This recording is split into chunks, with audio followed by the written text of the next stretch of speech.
Right now, as you're hearing these words, I want you to notice something. Notice that you're aware of these words. Notice that there's a part of you that's listening, that's present, that's here. And now notice, were you thinking about something else just a moment ago? Were you lost in thought about something that happened earlier today, or something you need to do later, or something someone said, or something you're worried about? Most likely, you were. Because that's what the human mind does. It thinks constantly, relentlessly, endlessly. And most of us, most of the time, are so lost in that stream of thinking that we don't even realize we're thinking. We believe we are our thoughts. We become completely identified with the voice in our head, following it wherever it goes, often into places that cause us suffering, stress, anxiety, and pain. And that's what I want to talk with you about today. Not how to stop thinking, because that's not possible and it's not even desirable. But how to stop getting lost in your thoughts, how to create space between you and your thinking, how to become the observer of your mind rather than the prisoner of it. Let me start by asking you this. Have you ever driven somewhere and arrived at your destination with no memory of the drive itself? You were on autopilot, lost in thought the entire time, and somehow your body navigated the route while your mind was somewhere else entirely. Or have you ever been in a conversation with someone and realized you haven't heard a word they've said for the last 2 minutes because you were thinking about something else? Or have you ever eaten an entire meal without tasting it because your mind was replaying an argument or rehearsing a future conversation? These are all examples of being lost in thought. And while they might seem harmless, even normal, they represent something profound. You're missing your life. You're not present for your actual experience. You're living in your head instead of living in reality. And here's what makes this so insidious. When you're lost in thought, you don't know you're lost in thought. It's only when you wake up, when something brings you back to the present moment, that you realize you were gone. It's like being asleep, but thinking you're awake. You're dreaming, but you believe the dream is reality. And the content of these dreams, these thought patterns we get lost in, they're often not pleasant. We're not lost in thought about wonderful things most of the time. We're ruminating about the past, replaying conversations, reliving painful experiences, analyzing what went wrong, imagining what we should have said or done. Or we're worrying about the future, catastrophizing about what might happen, planning obsessively to try to control outcomes we can't control, rehearsing scenarios that will probably never occur. Or we're judging ourselves, criticizing ourselves, comparing ourselves to others, telling ourselves stories about our inadequacy or unworthiness or failure. This constant thinking, this endless mental activity, it's exhausting. It's one of the primary sources of human suffering. The Buddha recognized this 2,500 years ago when he taught that suffering comes from attachment and aversion, which are both mental processes, ways of thinking about experience rather than directly experiencing it. The Stoic philosophers understood it when they taught that it's not events that disturb us, but our judgments about events. Modern psychology confirms it. Most of our emotional distress comes not from what's actually happening, but from what we're thinking about what's happening. We create our own suffering through the stories we tell in our minds. So why do we do this? Why do we get so lost in thought? Why does the mind produce this constant stream of mental chatter? There are several reasons. First, the mind is a problem-solving organ. That's its job. It's designed to identify problems and figure out solutions. And it's very good at this. This is how we've survived as a species. But here's the catch. The mind will create problems if there aren't any real ones to solve. It will manufacture threats, imagine dangers, worry about possibilities, just to have something to work on. Because when the mind isn't actively problem solving, it feels uncomfortable. It feels like it's not doing its job. So it keeps itself busy with thinking, even when that thinking isn't useful or necessary. Second, we've been conditioned to believe that thinking is valuable, that more thinking is better, that the way to solve every problem is to think about it more. We're praised for being thoughtful, analytical, intelligent, which all involve thinking. We're rarely taught that there's another way of engaging with life, a way that doesn't involve constant mental activity. We're not taught about presence, about awareness, about the space beyond thought. So we default to thinking because it's the only tool we know how to use. Third, thinking gives us a sense of control, or at least the illusion of control. When we think about something, when we analyze it and plan for it and worry about it, we feel like we're doing something about it. We feel like we're preparing, protecting ourselves, staying ahead of potential problems. But most of this thinking is actually useless. It doesn't change anything. It doesn't solve anything. It just keeps us trapped in our heads, disconnected from the present moment, disconnected from our actual lived experience. And fourth, we get lost in thought because we're avoiding feeling. Thinking is safer than feeling. When we're in our heads, analyzing and conceptualizing and narrating, we're at a distance from direct experience, from sensation, from emotion. And for many of us, especially those who have experienced trauma or have painful emotions we don't want to face, staying in our heads feels protective. It feels like a way to avoid being overwhelmed. But it's a false protection, because the emotions don't go away just because we're not feeling them. They get stored in the body, they influence our behavior unconsciously, they leak out in ways we don't recognize. Real safety comes from being able to be present with whatever arises, including difficult emotions, not from hiding in our thoughts. Now, let me share something with you that was absolutely transformative for me in my own journey of learning to work with my mind. I spent years of my life completely lost in thought. My mind was constantly active, constantly analyzing, constantly narrating my experience. And I didn't even realize it. I thought this was just how life was. I thought everyone lived like this, trapped in an endless internal monologue. And then I encountered meditation and mindfulness practices. And for the first time, I had a direct experience of what it's like to not be lost in thought. I had a moment of pure awareness, of being present without the filter of thinking. And it was revelatory. It was like I had been watching life on a screen my whole life, and suddenly I stepped through the screen into direct experience. Colors were brighter. Sounds were clearer. I could actually taste my food. I could actually feel my body. I was here, truly here, for the first time in I don't know how long. But here's what was even more important than that experience of presence. I realized that I am not my thoughts. This was huge, because I had been completely identified with my thinking. I believed I was the voice in my head. If the voice said, I'm not good enough, I believed I wasn't good enough. If the voice said, this is terrible, I believed it was terrible. If the voice said, I can't do this, I believed I couldn't do it. But in that moment of awareness, I saw clearly, thoughts are just phenomena that arise in consciousness. They're like clouds passing through the sky. But I'm not the clouds. I'm the sky. I'm the awareness in which thoughts appear and disappear. And that changes everything. Because once you realize you're not your thoughts, they lose their power over you. You can watch them without believing them. You can notice them without being controlled by them. You can let them pass without getting caught up in them. So how do you stop getting lost in thought? How do you create this kind of awareness? Let me give you a framework that has helped countless people, including myself. The first step is simply noticing. You can't change a pattern you're not aware of. So you have to start catching yourself when you're lost in thought. And the beautiful thing is, the moment you notice you're lost in thought, you're not lost anymore. The noticing itself is the awakening. So throughout your day, set the intention to check in with yourself. Ask, am I present right now, or am I lost in my head? Don't judge it if you're lost. Don't make yourself wrong. Just notice, oh, I'm thinking about what happened this morning. Oh, I'm worrying about tomorrow. Oh, I'm replaying that conversation again. Just noticing, without judgment, begins to create space between you and your thoughts. The second step is to anchor yourself in the present moment through your senses.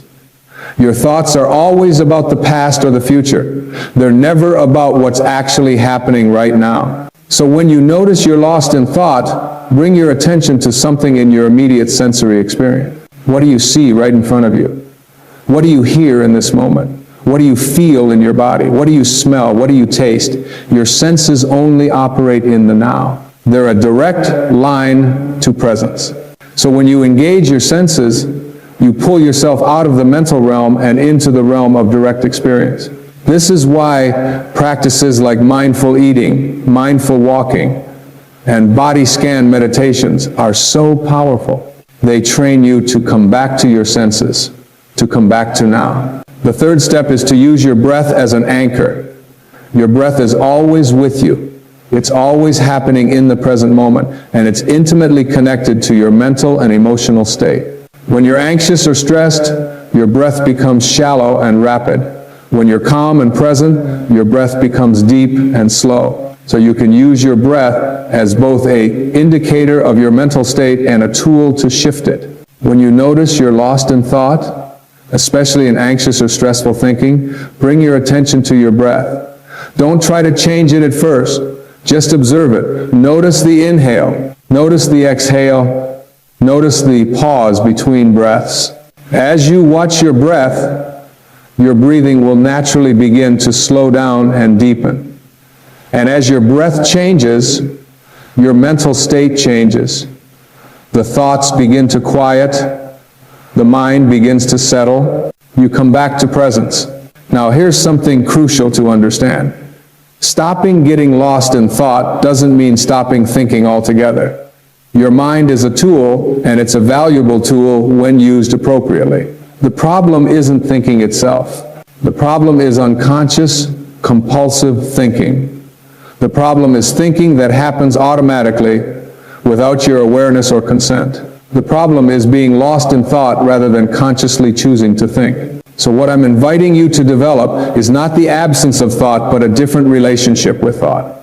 One where you're the master of your mind rather than the servant of it. One where you can choose to think when thinking is useful and choose to be present when thinking isn't needed. Let me give you a very practical way to work with this distinction. When you notice a thought, ask yourself, is this thought useful right now? Is it helping me solve an actual problem or make a real decision? Or is it just repetitive mental noise? If it's useful, if you're actively problem solving or planning or creating, then engage with the thought consciously. Use your mind deliberately. But when you're done with that task, put the thinking down. Don't let it continue in the background. And if the thought isn't useful, if it's just rumination or worry or self-criticism or fantasy, then you don't need to engage with it at all. You can simply notice it, acknowledge it, and let it pass without following it. This takes practice. Your mind has been running on autopilot for a long time. It's going to keep generating thoughts, but you don't have to believe every thought. You don't have to follow every thought. You can choose which thoughts to engage with and which to let float by like leaves on a stream. Here's an exercise I want you to try right now. Sit comfortably and close your eyes if you're able to. Take a few deep breaths to settle yourself. Now, I want you to imagine your mind is like the sky and your thoughts are like clouds. Some clouds are dark and heavy, like worries or fears. Some are light and fluffy, like pleasant daydreams.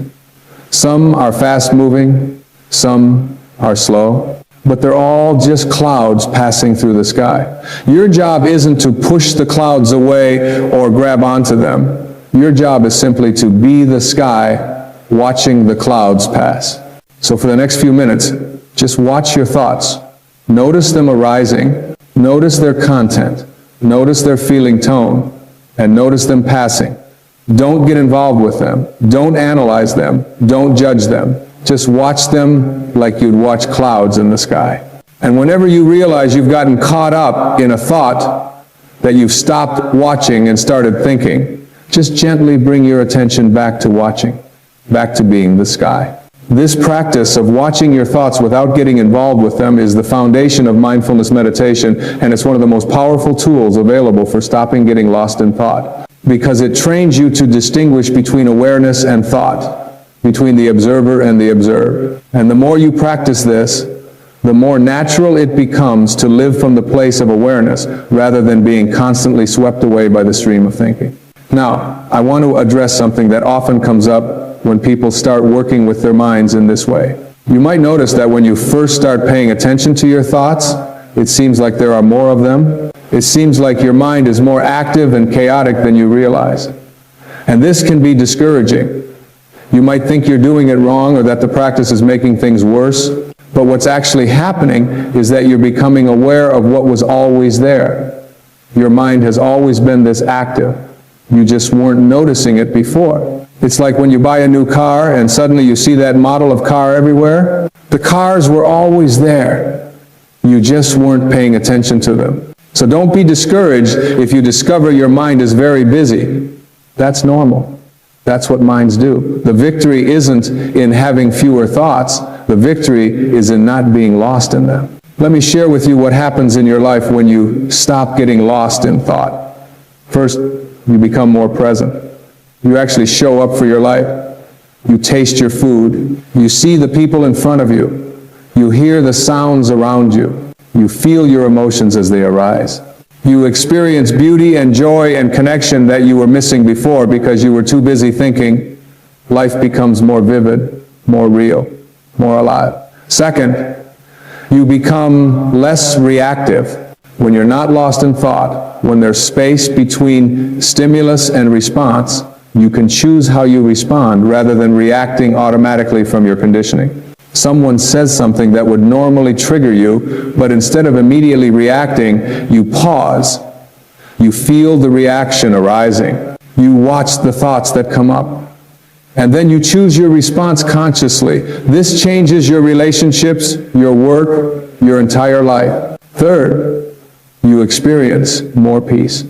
So much of our stress and anxiety comes from being lost in thought about the past and future. When you're present, when you're here now, there's often nothing wrong. Even if you're dealing with a challenge, when you're fully present to it rather than thinking about it and all its implications and what it means and what might happen, the challenge becomes much more manageable. You can deal with what's actually here rather than dealing with the stories your mind is creating about what's here. Fourth, you become more creative and intuitive. When the constant mental chatter quiets down, space opens up for new ideas, fresh insights, creative solutions. The answers you've been searching for often arise when you stop thinking and start being present, because creativity and intuition don't come from the thinking mind. They come from a deeper intelligence that can only be accessed when the mental noise subsides. And fifth, you discover who you really are. When you're not lost in thought, when you're not identified with the voice in your head, you discover that there's a you beyond all the mental activity. A you that's aware, that's present, that's whole and complete without needing to think a single thought. This is your true nature, your essential self, and it's been here all along, just obscured by the constant stream of thinking. When you connect with this deeper dimension of yourself, life transforms. Not because your circumstances change, but because you're no longer at the mercy of your mind. You're grounded in something deeper, something that can't be disturbed by thoughts or emotions or external events.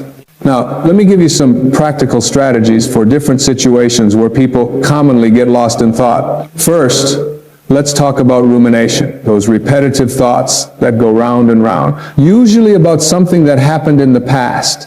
You replay a conversation, analyzing every word, thinking about what you should have said, or you relive a painful experience, going over it again and again, stuck in the pain of it. This kind of thinking feels productive, like you're processing or figuring something out, but you're not. You're just re-traumatizing yourself. You're keeping the wound fresh. When you catch yourself ruminating, here's what to do. First, recognize that rumination is a habit, not a necessity. Your mind has learned to do this, and it can learn to do something else. Second, interrupt the pattern physically. Stand up, move your body, change your location.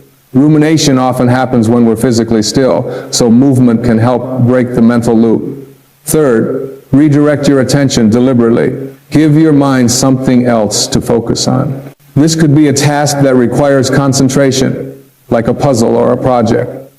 It could be a conversation with someone. It could be a physical activity like exercise or gardening. The key is to engage your attention fully in something present rather than allowing it to keep circling back to the past.